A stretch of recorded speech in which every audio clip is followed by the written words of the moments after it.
प्रभाव नहीं पड़ने वाला है। इसलिए आप लोग से अपील करते हैं कि जिन लोगों ने आप लोग के कमरे में जा करके, आप लोग के मेस में जा करके, आप लोग के रूम टू रूम जा करके कैंपेन किया है, आप लोग उनको जरूर रिकॉग्नाइज करिएगा और उनके क्लास कैरेक्टर को पहचानिएगा। जो लोग सिर्फ और सिर्फ ड्रामेबाजी के नाम पर आकर के कोई भी एक मूवमेंट को लगातार तोड़ने का काम करते हैं, आज इस चीज की जरूरत है आप लोगों को पहचानने की। साथियों, इस समय एक ऐसा चल रहा है जब आरएसएस के लोग या एडमिनिस्ट्रेशन के लोग जब अपने बच्चा पार्टी एबीपी के द्वारा नहीं करवा पाते हैं, तब वो लोग लगातार स्टूडेंट के बीच में से कुछ लोगों को चुनते हैं कैसे उन लोगों के माध्यम से संघ का एजेंडा लागू करवाया जा सके। आज सेम चीज यही हो रही है। एक बात बताना चाहते हैं साथियों, कल मीटिंग के भीतर डिस्कशन हो रहा था, जब इस बात पे तमाम सारे मेंबर एग्री हो रहे थे कि 80-20 का रेशियो हो जाना चाहिए था, तुरंत उसी समय बाहर कुछ लोग तोड़ फोड़ करने लगते हैं और अंदर बैठा हुआ चिंतामणि महापात्रा बोलता है कि बाहर स्टूडेंट देखिए तोड़ फोड़ कर रहे हैं, बाहर स्टूडेंट एक हॉस्पिटलाइज हो गया है।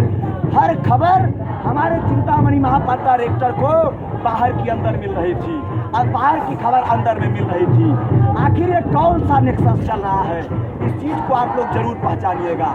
साथियों, आज जब इस कैंपस का सवाल बना है कि इस कैंपस में सीट कट नहीं होगी, आज जब ये सवाल बना है कि इस कैंपस में वाइवा 100% नहीं होगा, जब आज इस कैंपस का सवाल बना है कि फी हाइक नहीं होगी, तब आप लोगों से अपील करते हैं कि आप लोग यूनाइट होकर के इस आंदोलन को आगे ले जाइए।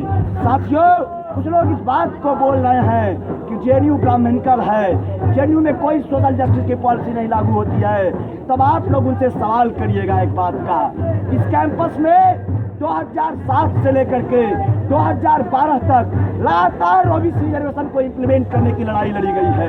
लगातार इस कैंपस को मोर इंक्लूसिव बनाने के लिए, जेंडर डिप्रेशन पॉइंट को डिफेंड करने के लिए जब जब एडमिनिस्ट्रेशन के द्वारा हमारे पॉलिसी के ऊपर अटैक हुआ है, तब तक यहाँ के स्टूडेंट कमेटी ने जेएनयू के साथ मिलकर करके अपनी लड़ाई को आगे ले जाने का काम किया है।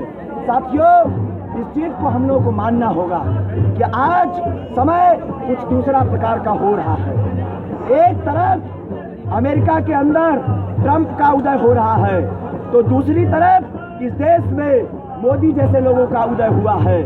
लेकिन सिर्फ मोदी नहीं है, ट्रंप नहीं है, उसकी विचारधारा लगातार जनता के बीच में होती है और वो लोग जो लोग संघ के एजेंडे को फायदा पहुंचाते हैं, इंटेंशनली या तो फिर अनइंटेंशनली, वो लोग फासिस्ट कहे जाते हैं। लगातार इस कैंपस के एक लिजिटमेट बॉडी को डिलेजिटिमाइज करने का, उसको खत्म कर देने का काम किया जा रहा है।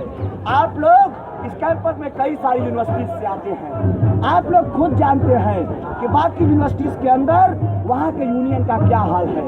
वहाँ पर जो लोग चुन करके अपने इंस्टीट्यूशन को भेजते हैं, वहाँ पर क्या हाल है, कुछ एक्सपीरियंस शेयर करना चाहते हैं। इलाहाबाद यूनिवर्सिटी के भीतर अगर कोई प्रेसिडेंट जीत जाता है तो वह 200 गाड़ियों के साथ, बम और कट्टे के साथ, गनर लेकर के वह अपना प्रदर्शन करते हुए इस बात की फिराक में होता है कि किस तरह से हमें कोई सत्ताधारी पार्टियों का टिकट मिल जाए।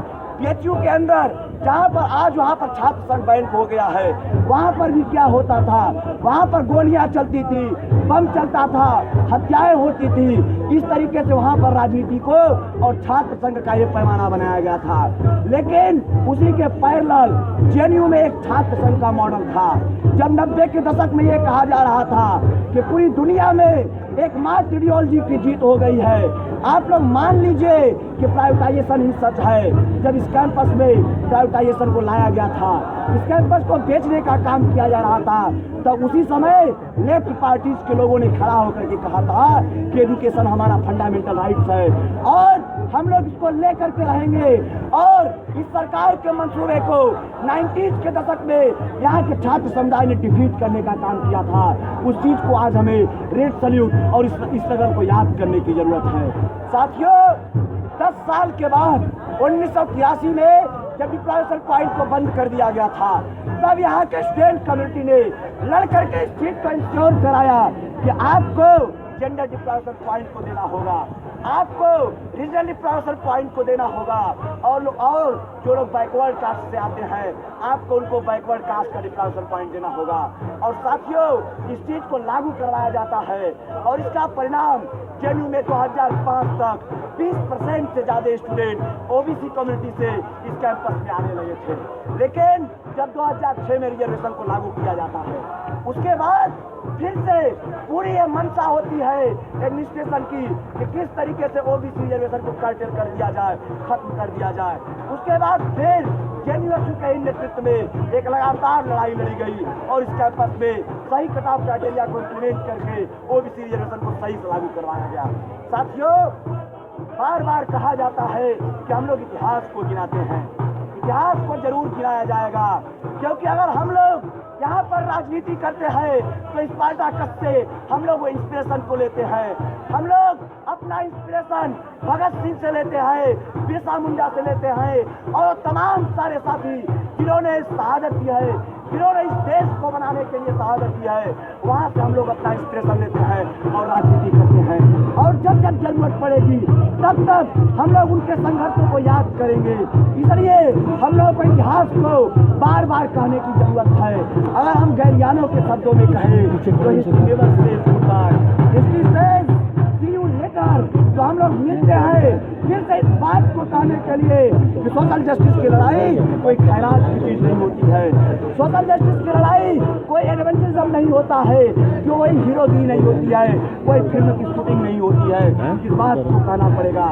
सोशल जस्टिस को एक एक दिन कंटिन्यूअस स्ट्रगल करके हम लोगों को इस कैंपस में स्टोर करना पड़ता है और इस देश का एक डेमोक्रेटिक सवाल को बनाना पड़ता है। इसलिए साथियों, आप लोगों को इस बात को आज समझने की जरूरत है। जब पूरा कैंपस में 3-4 तरीके की बातें चल रही हैं, एक तरफ एबीवीपी जो लगा सरकार का दलाली करता है उसका एक ऑर्गेनाइजेशन है, एक तरफ जेएनयू के लोग हैं जिनको आप लोगों ने ही चुन करके भेजा है, आप लोगों ने ये मैंडेट दिया है कि आप लोग संघर्ष में शामिल होइए। आप लोगों को मैं मैंडेट देता हूँ इस फांसीवादी सरकार के खिलाफ। हम आप लोगों को मैंडेट देते हैं जो शट डाउन कैंपेन का चलाया गया था एबीवीपी द्वारा, उसके खिलाफ हम लोग मैंडेट देते हैं। उस मैंडेट को आप लोग रिकॉग्नाइज करते हैं और उस समय दिया था। आज फिर से जरूरत है अपने मैंडेट को याद करने के लिए। किस लिए आप लोगों ने मैंडेट दिया था? आप लोगों ने जो जेएनयू को चुन करके भेजा, एबीवीपी के लोगों को वहाँ पर उनकी औकात बता दी और भी लोगों को जो लोग इस बात को कह रहे थे कि लाल भगवा एक है, आप लोगों ने इलेक्शन के समय में इस मिथक को तोड़ा कि नहीं साथी, लाल भगवा एक नहीं है। जो लोग सामाजिक न्याय की दलाली करते हैं असल में वो लोग भगवा के साथ मिले हुए हैं। ठीक उसी प्रकार से जैसे उदित राज, जैसे रामदास अठावले, जीतन राम मांझी, रामविलास पासवान, मायावती ने हर समय भगवा पार्टियों के साथ अपना गठबंधन किया है और उनके पार्टी में जाकर के शामिल हुए हैं। इसलिए आप लोगों को आज रिकॉग्नाइज करने की जरूरत है। उनके क्लास कैरेक्टर को, उनके दलाली को आप लोगों को पहचानने की जरूरत है और मूवमेंट को और भी मजबूती लाने की जरूरत है। इस बात को हम लोग को रिकॉग्नाइज करना पड़ेगा कि सच में आज विचार की लड़ाई चल रही है। कुछ लोग बोल रहे हैं पोस्ट मॉडर्निस्ट जमाने में कई तरीके की विचारधाराएं चल रही हैं, कई तरीके के र्यूमर उड़ाए जाते हैं। ये सिग्नेचर कर दिया मोहित पांडे ने, ये सिग्नेचर कर दिया जेएनयू के लोगों ने, लेकिन आज तक सिग्नेचर का उनके पास कोई भी पेपर या कागज नहीं मिला जिस पर जेएनयू के लोगों ने साइन किया है। साथियों, इस कैंपस के संघर्ष को जब मैं आया था, इसी जगह भूख हड़ताल चल रही थी। उस समय जेएनयू के लोग भूख हड़ताल पर बैठे थे और 10 दिनों से ज्यादा भूख हड़ताल करते हुए इस बात को बोले थे कि हॉस्टल एकोमोडेशन, हॉस्टल की जो प्रॉब्लम है आपको वाइस चांसलर को सॉल्व करना होगा। आपको इस कैंपस में ट्रांसपोर्टेशन के लिए जो दूर दराज से लोग आते हैं या तो इस कैंपस में जो लोग दूर हॉस्टलों में रहते हैं, आपको यहाँ के लिए उन लोगों के लिए बस चालू करवाना पड़ेगा। और एक चीज हुआ, उसके बाद नर्मदा डॉर्मेट्री बनी जो गर्ल्स विंग है। दामोदर हॉस्टल में वहाँ का हॉरिजॉन्टल एंड वर्टिकल एक्सपेंशन किया गया और इस कैंपस में उस भूख हड़ताल के चलते बस आकर के खड़ी हो गई। लेकिन एडमिनिस्ट्रेशन की मंशा अभी तक उस बस को चलवाने की नहीं है। अभी तक जो उस समय भूख हड़ताल के समय वादे किए गए थे कि 2 हॉस्टल बनवा देंगे, हम लोगों ने एनजीटी के सामने जाकर के प्रोटेस्ट किया, फॉरेस्ट डिपार्टमेंट के सामने जाकर के प्रोटेस्ट किया, डीडीए के सामने जाकर के हम लोगों ने अपनी बातों को रखा कि आप जेएनयू की प्रॉब्लम को सॉल्व करिए और हमारे हॉस्टल की समस्या को समझिए। और साथियों, सुप्रीम कोर्ट के ऑर्डर के बाद खुद यहाँ का एडमिनिस्ट्रेशन ने इस बात को माना कि हाँ, जेएनयू में एक सीवियर हॉस्टल क्राइसिस है और हमको हॉस्टल बनाना होगा। ये खुद एडमिनिस्ट्रेशन लिख करके देता है, लेकिन अभी तक उस पर कोई कार्रवाई नहीं करता है एडमिनिस्ट्रेशन। तो साथियों, इस बात को आप लोग जानिए कि संघर्ष से सब कुछ मिलता है। जिस तरीके से हम लोगों ने, हमारे पिछले तमाम सारे स्टेट यूनियन के लोगों ने, यहाँ के छात्रों ने मिलकर के इस कैंपस को बनाया है और बचाया है, डिप्रेशन पॉइंट को लागू करवाया है, पीआई के प्रपोजल को यहाँ पर रुकवाया है, हॉस्टल में मीटर लग रहा था उस मीटर को रुकवाने का काम किया है। इसलिए आज जरूरत है अपने संघर्ष पर अपने उम्मीद को बनाए रखना, और यही एक उम्मीद है जिस चीज को हम लोग को जिंदा रखती है।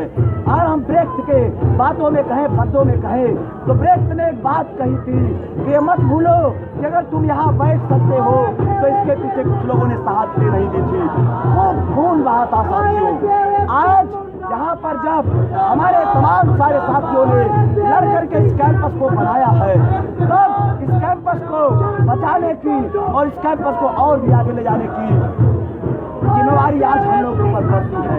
थिएटरबाजियाँ चल रही है, ड्रामेबाजियाँ की जा रही है, खूब सारे डिबेट फेसबुक पर चलाए जा रहे हैं और ये बात कहा जा रहा है कि जेएनयू की संस्था है, जेएनयू में सेफ जेएनयू का मूवमेंट नहीं चलता है, सेफ जेएनयू का मूवमेंट चलता है।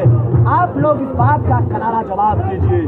ठीक उसी प्रकार से जिस तरीके से आप लोगों ने इलेक्शन के समय सभी पार्टियों के चरित्र को पहचानते हुए, उनके क्लास इंटरेस्ट को पहचानते हुए आप लोगों ने उनको डिफीट करने का काम किया था। आज फिर से जरूरत है उनके कैरेक्टर को पहचानने की, उनके दलाली को पहचानने की और उनके एडमिनिस्ट्रेशन के साथ मिले रहने को पहचानने की। जो अगर हम लोग इस चीज़ को पहचान करके आगे जाते हैं, हमारे मूवमेंट में और भी निखार आएगा, हम अपने मूवमेंट को और भी आगे ले जाने का काम करेंगे। और इसी उम्मीद के साथ आप लोगों से अपील करते हैं कि जो जेएनयू को आप लोगों ने मैंडेट दिया है, जो एक लेजिस्लेटिव बॉडी को आप लोगों ने लड़ने के लिए मैंडेट दिया है, ये आप लोग खुद मानते हैं कि जेएनयू कोई सीट ऑफ पावर नहीं है, सीट ऑफ स्ट्रगल है। आप लोग इस बात को रिकॉग्नाइज करिए और जेएनयू से सवाल करिए कि साथी हम लड़ाई लड़ रहे हैं कि नहीं। साथियों, कई सारे प्रोग्राम लिए गए हैं, हमारे 9 साथी भूख हड़ताल पर बैठे हैं, लेकिन उसके पहले जब दिलीप जी बैठे थे भूख हड़ताल पर बिना पानी पीते हुए, तब कुछ लोगों के बात को बोले कि हम थियोरेटिकली इस चीज का समर्थन नहीं करते कि कोई भूख हड़ताल पे बैठे, लेकिन फिर भी हम समर्थन कर देते हैं।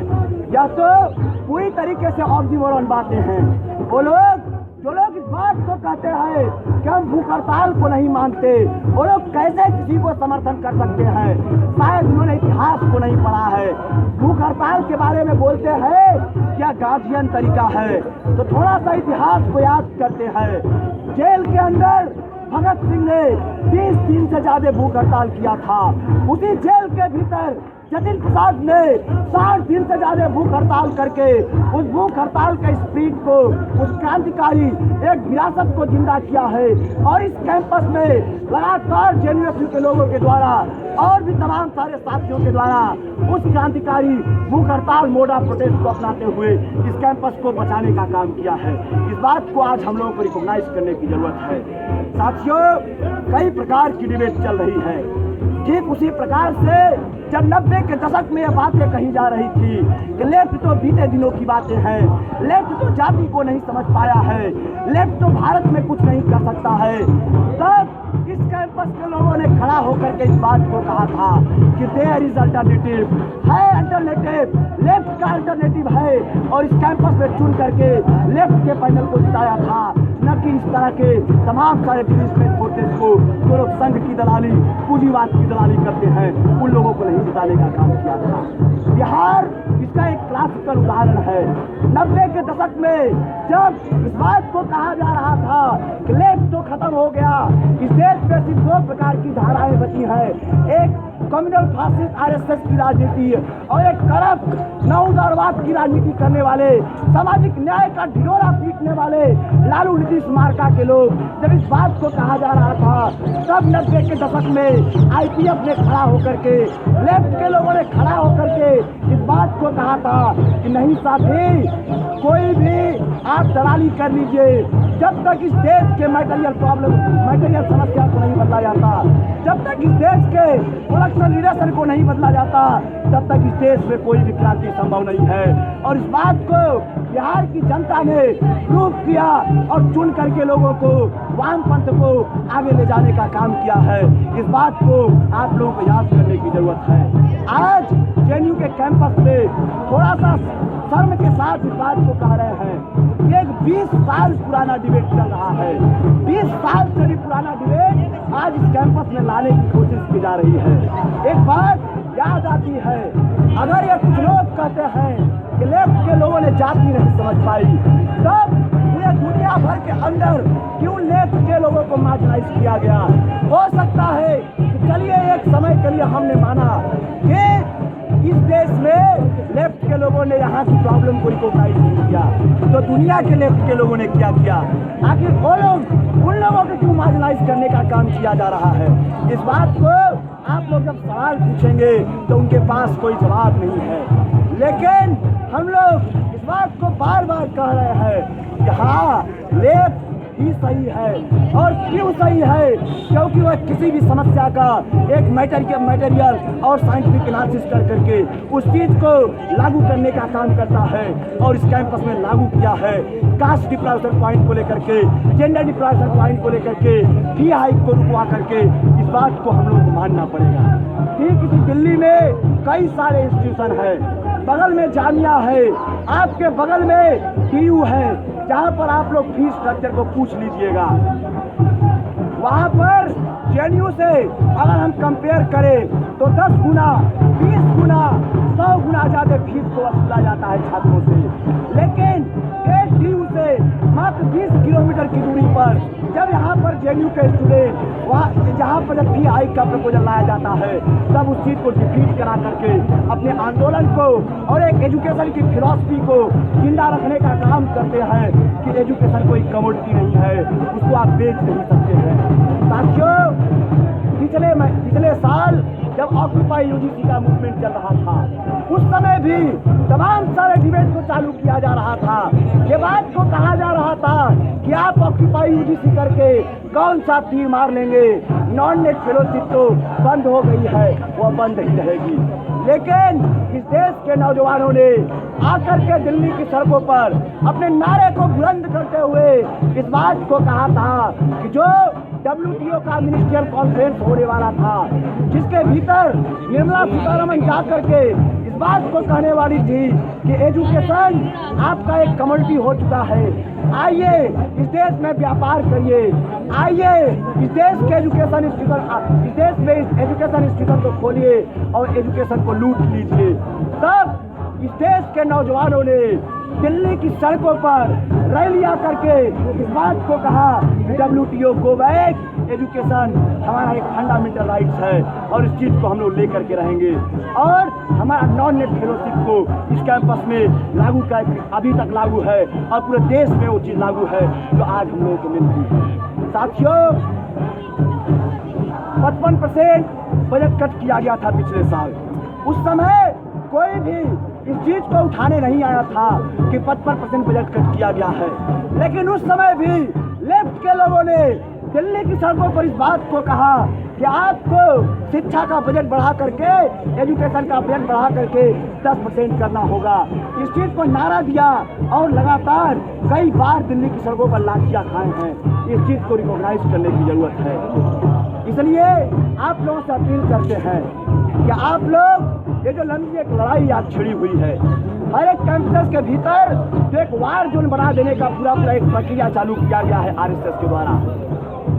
आप लोगों के ऊपर ये जिम्मेवारी है कि आप लोग इस लड़ाई को और आगे ले जाइए।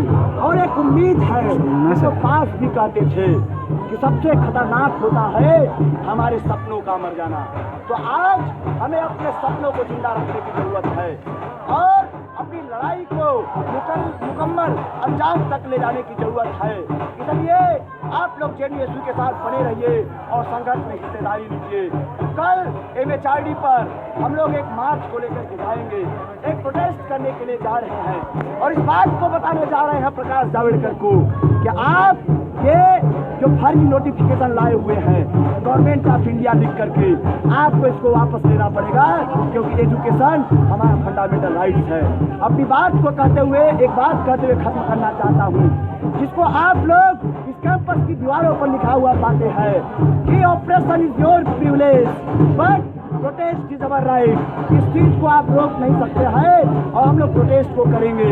और अंत में जो लोग एडमिनिस्ट्रेशन से मिले हुए हैं वो लोग सबसे ज्यादा एडमिनिस्ट्रेशन के करीब जाकर के हल्ला गुल्ला करते हैं। इस बात को भी पहचानिएगा, वो लोग क्यों जाते हैं सबसे करीब, अंदर तो घुसने वाले नहीं है। ठीक उसी प्रकार से जैसे जब कल कमेटी रूम में मीटिंग चल रही थी तो SSS के अंदर घुस गए लेकिन कमेटी के अंदर नहीं घुस गए। ठीक उसी प्रकार से जैसे हम लोग बचपन में कबड्डी खेलते थे, कबड्डी में क्या होता था, एक पाला होता था, मतलब एक लकीर खींच दी जाती थी और कबड्डी खेल करके उस पाले को छूना होता था, उस लकीर को छूने का काम किया जाता था। आज वही काम इस कैंपस में कुछ लोग कर रहे हैं। कबड्डी खेलते हुए जाते हैं, उस लकीर को बिना छुए ही चले जाते हैं और बोलते हैं देखो देखो हम जीत गए, देखो देखो मैंने मीटिंग हाल्ट कर दी।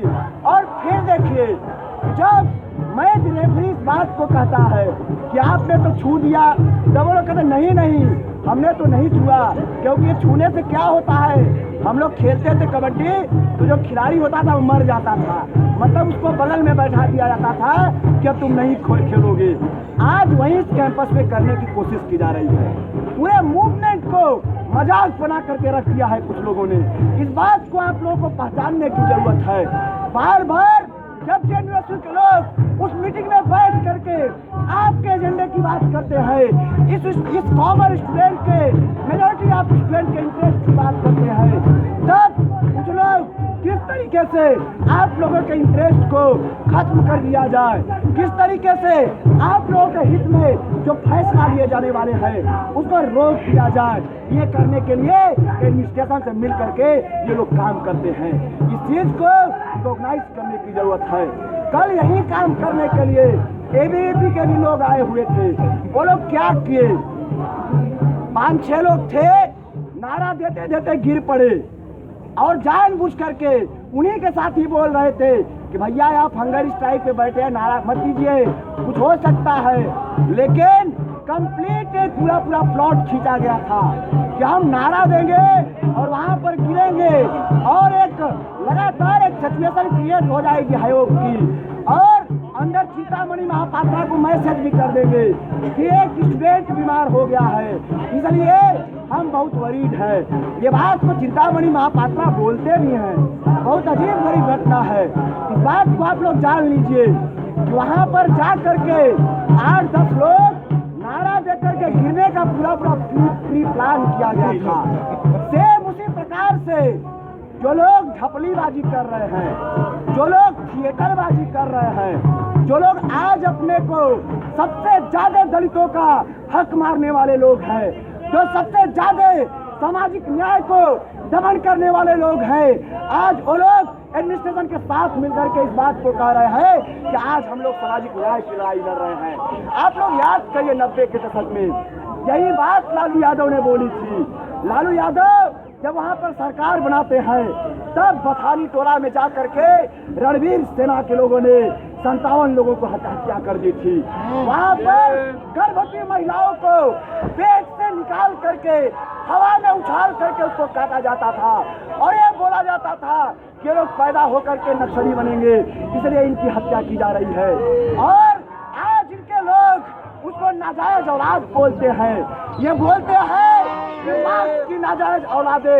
ये बात ये लोग फेसबुक पर लिखते हैं, तब आप लोग पहचानिएगा ये लोग किसकी भाषा को बोल रहे हैं।